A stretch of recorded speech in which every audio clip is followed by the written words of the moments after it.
বাংলাদেশের একদল ধর্মান্ধ মৌলবাদী গোষ্ঠী তারা সবসময় ভারতের প্রতি চরম বিদ্বেষ এবং তারা সবসময় বলে যে ভারতের সাথে সম্পর্ক বিচ্ছেদ করতে হবে, সব ধরনের বাণিজ্যিক চুক্তি নাকি ভারতের সাথে বন্ধ করে দিতে হবে, তাহলেই বাংলাদেশ সোনার বাংলাদেশ হয়ে যাবে তাদের আর কি দাবি।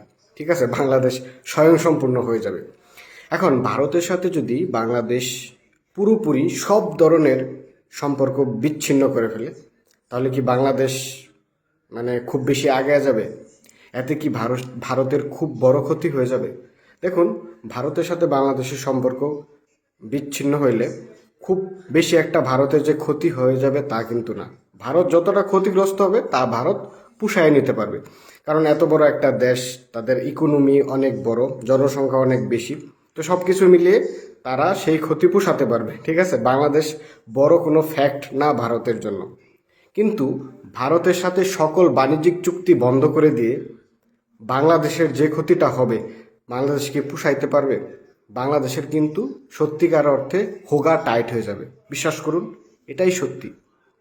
এখন বাংলাদেশ বহুবার ট্রাই করছে, বহুভাবে, যে ভারত ছাড়া অন্য কোনো দেশ থেকে বিভিন্ন প্রোডাক্টস আমদানি করবে, ঠিক আছে, সেটা সম্ভব হয়নি।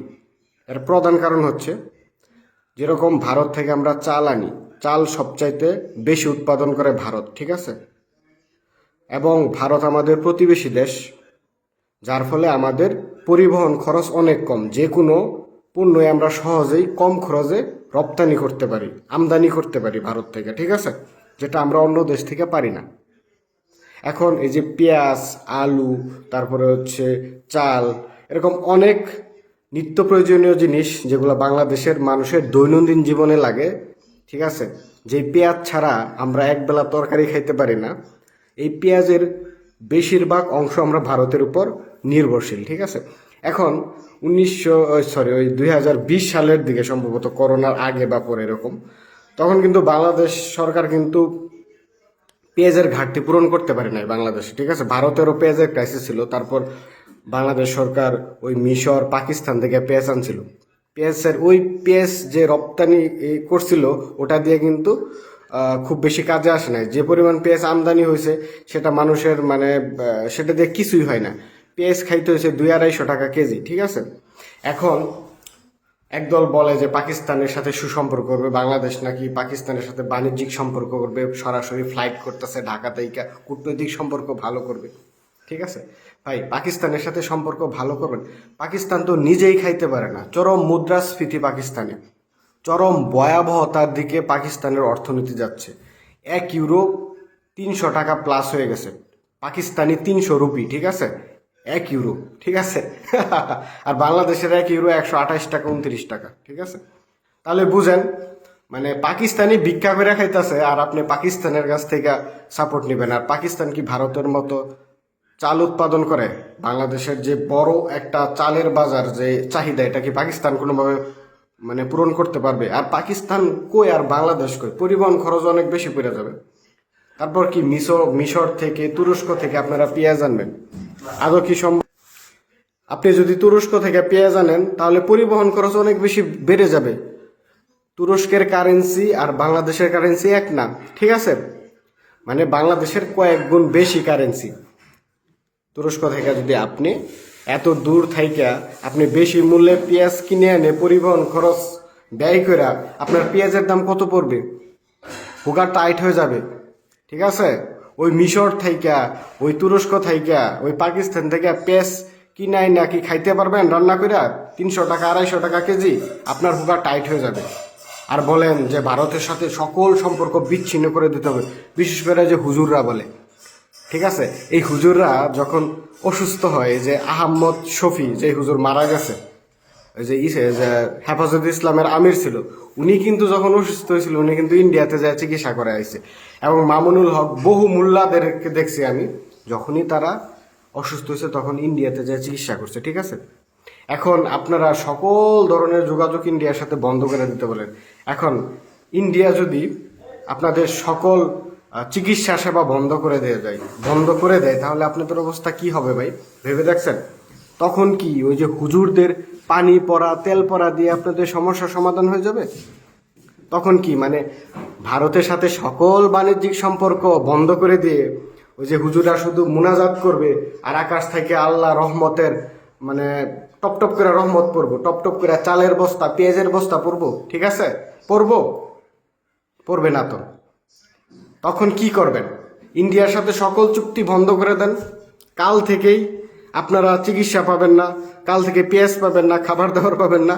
তখন কি এই হুজুররা কি এই সমস্যার সমাধান করতে পারবে আদৌ?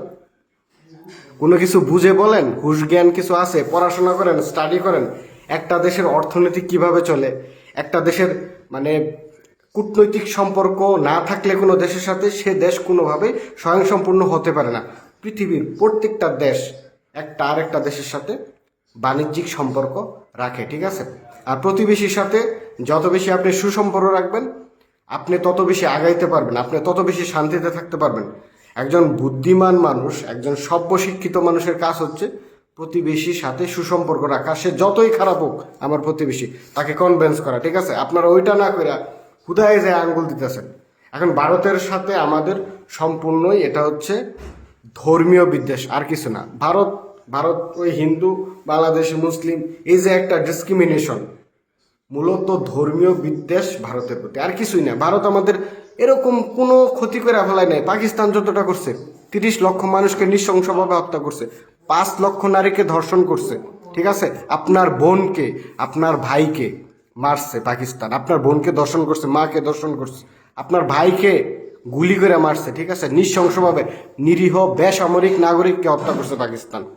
মানুষের লাশ নদীর পাড়ে স্তূপ হয়ে গেছিল, কুকুর শকুন সিরা সিরা খেয়েছে। এরকম পরিস্থিতি হয়েছিল 1971 সালে। মানে মানুষ যে এরকম গণহারে মারা গেছে, মানে জানাজা পয়রা যে কবর দিব এই পরিস্থিতি ছিল না। লাশ নদী নালা খালে বিলে ছড়াই গেছিল, ঠিক আছে? তারপর ওই লাশ কুকুর শিয়াল ছিঁড়ে ছিঁড়ে খেয়েছে, ঠিক আছে? আপনারা হিসাব দেখান, ভারত আমাদের অনেক ক্ষতি করে ফেলেছে। পাকিস্তান যা ক্ষতি করছে গত 300 বছরে আমরা তা পুষাইতে পারবো না। পাকিস্তান আমাদের যতগুলা বুদ্ধিজীবীকে হত্যা করছে, পাকিস্তান যতদিন আমাদেরকে শোষণ করছিল, সেই ক্ষতি পুষাইতে আরো 300 বছর লাগবে, ঠিক আছে? আপনারা গুটি কয়েক ওই যে বাংলাদেশ ভারতের সীমান্তে বিএসএফ একটা গুলি করে মাইরা ফেলাইছে মানুষ, ওটার জন্য ওই বাংলাদেশি মানুষের জন্য আপনাদের হৃদয় একবারে ফাইটা যাইতেছে। ভারত বিরাট মানবতা বিরোধী কাজ করছে। বলাই তো সেখানে আছে যে সীমান্তে অবৈধভাবে ঢোকা যাবে না, যেখানে বলাই আছে আপনি সেখানে যান কেন?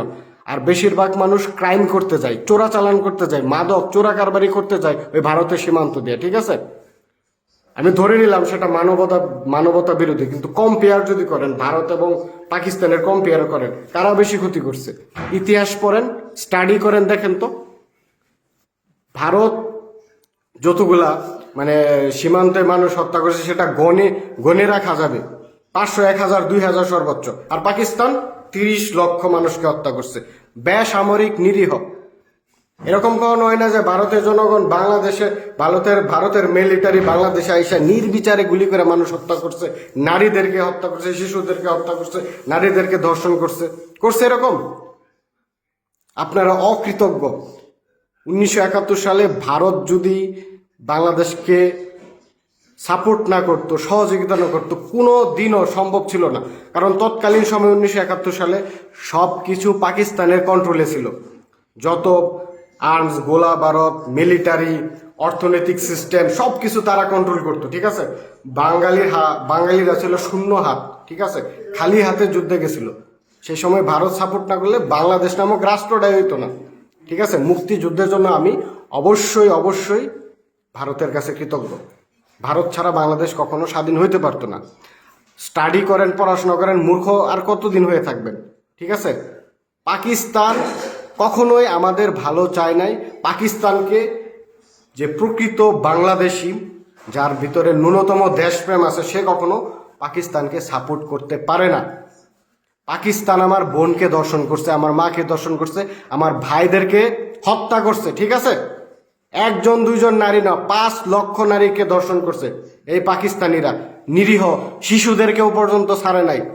দেওয়ালের ভিতরে আশ্রয় হত্যা করছে হিন্দু, বিভিন্ন ভিন্ন ধর্মের অমুসলিম শিশুদেরকে, ঠিক আছে? এগুলা মিথ্যা নয়, এগুলা বানোয়াট নয়, এগুলা কোনোই মানে সিনেমার কাহিনী নয়, এগুলো সত্য, ঠিক আছে? তো ওই পাকিস্তানের প্রতি আপনাদের এত প্রেম হয়ে যায়, মানে আপনাদের বর্বরতা মানে কোন পর্যায়ে গেছে। রিসেন্টলি দেখলাম বাংলাদেশে এক মুক্তিযোদ্ধাকে জুতার মালা পরায় ঘুরাইতেছে, ঠিক আছে? জয় বাংলা বললে আপনাদের গা জ্বলে যাচ্ছে। জয় বাংলা বাংলাদেশের অস্তিত্ব বহন করে। যখন বাংলাদেশ স্বাধীন হয়েছিল প্রথম স্লোগান ছিল জয় বাংলা, ঠিক আছে? বাংলাদেশ যতদিন বেঁচে থাকবে জয় বাংলা ততদিন বেঁচে থাকবে। জয় বাংলা কোনো ব্যক্তি, কোনো দল, নির্দিষ্ট কোনো গোষ্ঠীর স্লোগান নয়, এটা বাংলাদেশের স্লোগান। জয় বাংলা বাংলাদেশের পরিচয়, ঠিক আছে?